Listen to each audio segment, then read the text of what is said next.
안녕하세요. 윈드라이더입니다. 크립토로 몇십 퍼센트 벌자고 투자하시는 분 있으세요? 저는 없을 거라고 생각합니다. 다들 한번 제대로 터트려 보고 싶어서 들어오는 거라고 생각해요.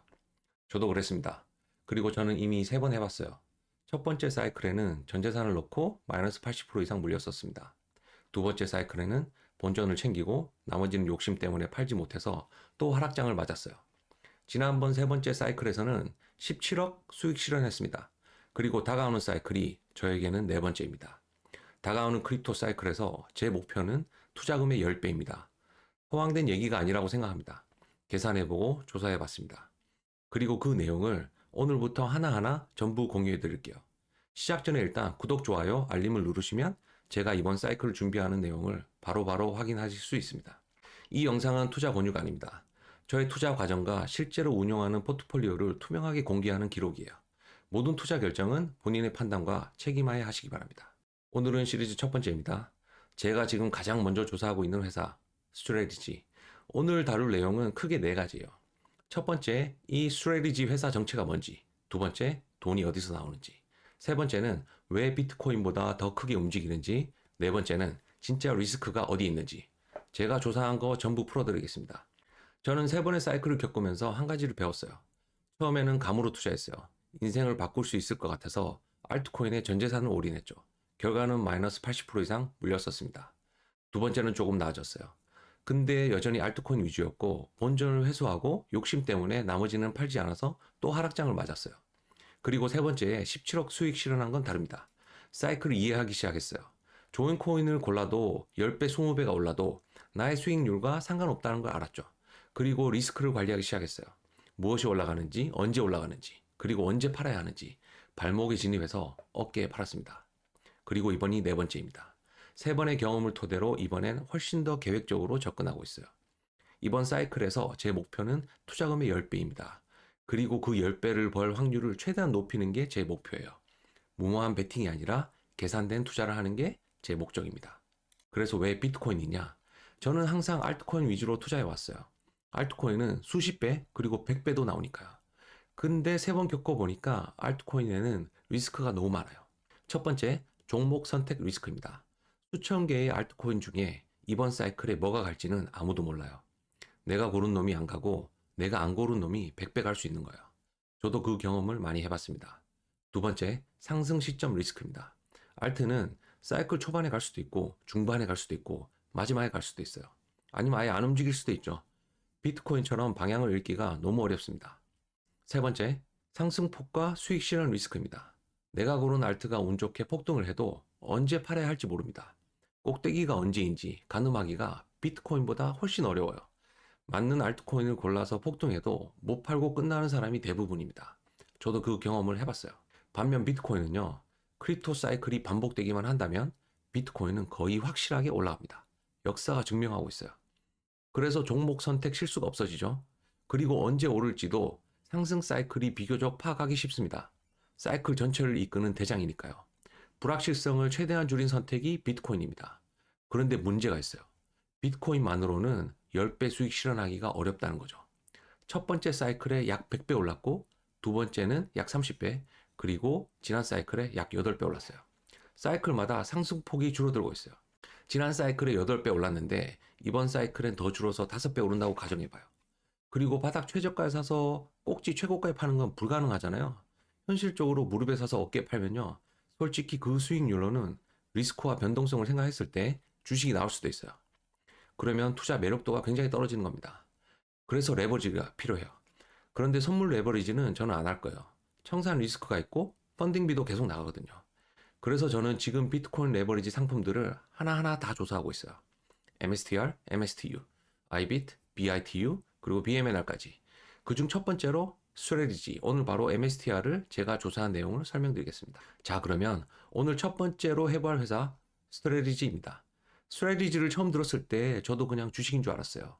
그런데 파고들수록 신기한 회사더라고요. 아, 이 회사 진짜 도대체 뭘 파는 회사일까? 라는 생각이 들었어요. 원래는 기업용 소프트웨어 회사였습니다. 데이터 분석 툴을 만드는 회사. 아무도 주목 안 하는 평범한 회사였죠. 그런데 2020년 8월에 CEO 마이클 세일러가 갑자기 회사 돈 2억 5천만 달러로 비트코인을 삽니다. 그리고 멈추지 않았어요. 주식 팔고 채권 발행하고 우선주 만들고 온갖 방법으로 돈을 긁어 모아서 비트코인을 계속 샀습니다. 2026년 4월 12일 기준으로 이 회사가 들고 있는 비트코인이 76만 6,970개예요. 전체 비트코인의 약 3.6%입니다. 전 세계 어떤 상장 기업보다도 많고 사토시 나카모토 다음으로 가장 많아요. 회사 이름도 바꿨어요. 마이크로 스트래티지였는데 스트래티지로 바꾸고 스스로를 우리는 소프트웨어 회사가 아닙니다. 비트코인을 계속 사들이는 비트코인 트레저리 컴퍼니입니다. 라고 이야기하고 있어요. 처음엔 황당하게 들렸죠. 근데 더 파고 들어가니까 이해가 됐어요. 세일러는 달러 가치가 계속 하락한다고 봤고 회사 현금을 비트코인으로 바꾸는 게 맞다는 확신을 가진 사람이에요. 이 확신을 회사 전체 전략으로 만든 거예요. 자, 여기서 첫 번째 의심이 생겼어요. 비트코인은 스스로 돈을 벌어다 주지 않잖아요. 배당도 없고 이자도 없어요. 그럼 이 회사는 어떻게 계속 비트코인을 살 수 있을까요? 제가 그래서 조사해 봤습니다. 크게 세 가지 방법입니다. 첫 번째는 주식 발행이에요. MSTR 주식을 시장에 조금씩 팔아요. ATM이라는 방식인데 매일매일 팔 수 있어요. 주가가 높을 때 팔수록 더 많은 돈이 들어오는 구조입니다. 두 번째는 우선주 발행이에요. STRK, STRF, STRD, 그리고 제가 지난주에 매수한 STRC 같은 제품들이 있는데 투자자에게 배당을 주는 대신 돈을 끌어오는 방식이에요. 세 번째는 전환사채입니다. 나중에 주식으로 바꿀 수 있는 채권을 기관 투자자들한테 발행하는 거예요. 복잡하게 생각하실 필요 없이 자금 조달 방법이라고 생각하시면 됩니다. 그리고 각 상품에 대한 구체적인 내용은 나중에 제가 다시 한번 다뤄볼게요. 2025년 한 해 동안 조달된 금액이 얼마인 줄 아세요? 253억 달러입니다. 약 37조 원이에요. 그 돈으로 비트코인을 샀어요. 근데 또 의심이 생겼죠? 주식만 계속 팔면 기존 주주들 지분이 희석되잖아요. 왜 이렇게 상품을 복잡하게 만들까? 하는 궁금증이 생겼죠? 주식만 계속 발행하면 기존 주주가 계속 희석됩니다. 그래서 스트래티지가 생각한 게 이거예요. MSTR 주주는 덜 희석시키면서 다른 투자자층에서 돈을 끌어오자. 세상에 투자자 취향이 다 다르거든요. 비트코인 상승만 원하는 사람들은 MSTR을 살 거고 매달 현금 흐름을 원하는 사람은 STRC를 살 거고 안정적인 배당을 원하는 사람은 STRF를 살 거고 코인을 직접 못 사는 기관은 전환사채로 들어오는 거죠. 그 모든 투자 취향을 각각 다른 상품으로 받아내는 구조입니다. 저는 이 구조를 보면서 이렇게 느꼈어요. 세일러는 비트코인을 사는 사람이 아니라 자본시장에서 돈을 끌어오는 엔진을 만든 사람이다. 자, 그러면 왜 MSTR이 비트코인보다 더 크게 움직일까요? 이게 제가 가장 궁금했던 부분이에요. 제가 직접 데이터를 뽑아봤습니다. 지난 사이클 기준이요. MSTR이 최저점에서 최고점까지 약 3,949% 올랐습니다. 40배요, 40배. 그 기간 동안 비트코인은 약 5.7배 올랐고 비트코인 사이클 고점까지 오른 거는 약 8배입니다. MSTR 최저점, 최고점 타이밍이랑 비트코인 고점 타이밍이 살짝 다르기 때문에 숫자가 조금 달라요. 어떻게 봐도 MSTR이 비트코인보다 훨씬 더 크게 움직인 건 맞습니다. 왜 이게 가능한 건가? 여기서 이런 의심이 생길 수 있죠. 돈을 끌어모아서 비트코인을 사면 직원 월급도 나가고 배당도 줘야 되고 운영비도 나가잖아요. 100만 원 모으면 나가는 돈이 있으니 100만 원어치 비트코인을 못 살 거 아닙니까? 그럼 아이비트 같은 비트코인 ETF를 두고 왜 굳이 스트래티지를 살 이유가 있을까? 이런 생각이 들었죠. 저도 이게 이상해서 파고들어 봤어요. 알아보니 레버리지 부동산이랑 똑같았습니다. 예를 들어 내 돈 3억 넣고 대출 7억 받아서 10억짜리 아파트를 산다고 해볼게요. 집값이 10% 상승하면 10억에 10%니까 1억 이득이 생기겠죠? 그런데 내 돈 들어간 건 3억이니까 3억 기준으로 수익률이 34%입니다. 은행 이자를 내고도 남은 이익은 전부 제 거예요. 스트래티지가 딱 이런 구조입니다. 만약 제가 스트래티지를 100만원치 사면 이 회사는 우선주 채권 투자자까지 다 모아가지고 예를 들어 총 300만원치 비트코인을 산다고 가정해 봅시다. 그럴 경우 비트코인이 10% 상승하면 이익이 30만원이 생기겠죠. 여기서 우선주나 채권에 배당 이자 같은 거 주고 회사 운영비 쓰고 남는 거는 이제 주주 거인 거예요. 한마디로 내가 낸 돈은 100만 원인데 300만 원치 비트코인 상승에 이익을 먹는 겁니다. 물론 비용을 제외하고요. 직접 비트코인 100만 원 사면 10% 올랐을 때 100만 원 이익이에요. 스트래티지는 같은 상황에서 그것보다 더 많이 먹을 수 있는 구조인 거죠. 비용이 나가도 이 구조가 더 유리한 이유가 이겁니다. 물론 반대도 성립합니다. 비트코인이 떨어지면 300만 원어치가 떨어지는데 배당은 그대로 나가야 돼요. 하락할 때는 비트코인을 직접 들고 있는 것보다 더 아프게 크게 떨어집니다. 프리미엄에는 항상 그 대가가 따르는 거죠. 그리고 여기 하나가 더 있습니다. 바로 MNAV 프리미엄이에요. MNAV는 Modified Net Asset Value 순자산 가치라고 해요. 쉽게 말하면 이 회사가 들고 있는 비트코인 가치 대비 회사 전체를 시장이 얼마에 평가하고 있냐. 그 배수입니다. 사람들이 MSTR을 살 때 지금 들고 있는 비트코인 가치만 보는 게 아니에요. 이 회사가 앞으로 그 계속 더 많은 비트코인을 사올 수 있는 능력, 거기에도 돈을 얹어줍니다. 그게 프리미엄이에요. 지금 MNAB가 1.08이에요. MSTR을 사면 보유 비트코인 가치 대비 8% 프리미엄을 내는 거죠. 근데 상승장이 오면 이 프리미엄이 확장됩니다. 지난 사이클 고점에서 MNAB가 약 3, 4배까지 찍었어요. 비트코인이 오르는 데다가 프리미엄까지 같이 오르니까 MSTR이 비트코인보다 훨씬 더 크게 오른 겁니다. 지금 MNAB가 1.08이라는 건요, 다음 상승장에서 프리미엄이 다시 확장될 여지가 그만큼 더 크다는 뜻이에요. 자, 그럼 여기서 한번 멈추고 투자하려면 좋은 것만 봐서는 안 되죠. 어디서 무너질 수 있는지도 알아야 됩니다. 조사해 보니까 이 구조가 무너지는 시나리오가 3가지였어요.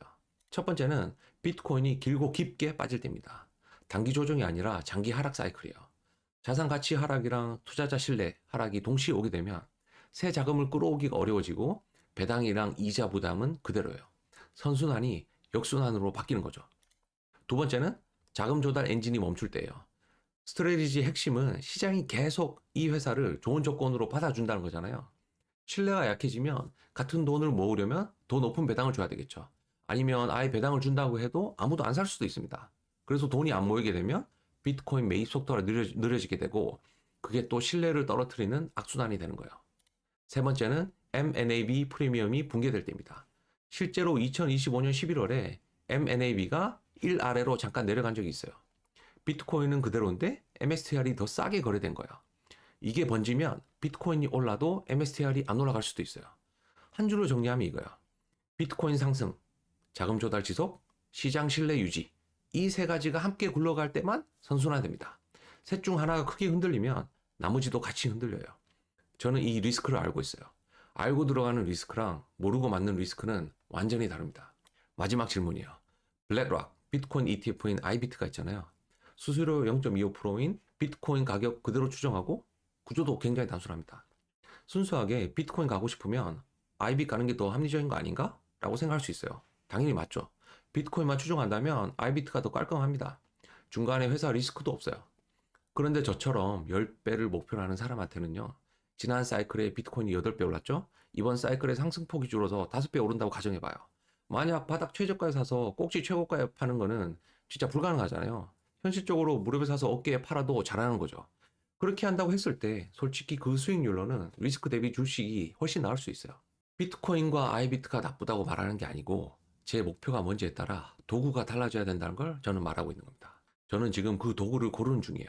MSTR이 맞는지 아니면 MSTU가 맞는지 섞어서 투자할지 아이비트는 어떤지 BITU랑 BMNR까지 그 조사 과정을 앞으로 전부 보여드리겠습니다. 오늘 내용 정리할게요. 스트래티지, 소프트웨어 회사에서 비트코인 트레저리 컴퍼니로 바뀐 회사. 지금 비트코인이 76만 6,970개를 보유하고 있고 전체 비트코인 공급량의 3.6%. 레버리지 구조로 비트코인보다 더 강하게 움직이는 원리를 확인했고 지금 MNAB 1.08로 역사적 바닥권이고 구조가 무너지는 리스크 3가지도 파악했습니다. 근데 저는 아직 결정 안 했어요. 아직도 전 비트코인 바닥을 기다리고 있거든요. 다음 영상에서는 MSTU, BITU, BMNR을 똑같이 해부할 겁니다. 각각 어떤 구조인지 뭐가 다른지 그리고 앞으로 제가 크립토 사이클을 어떻게 투자할지 어떤 상품으로 얼마를 어떤 계획으로 들어가는지 전부 공개할게요. 구독, 좋아요 하시고 같이 보시죠.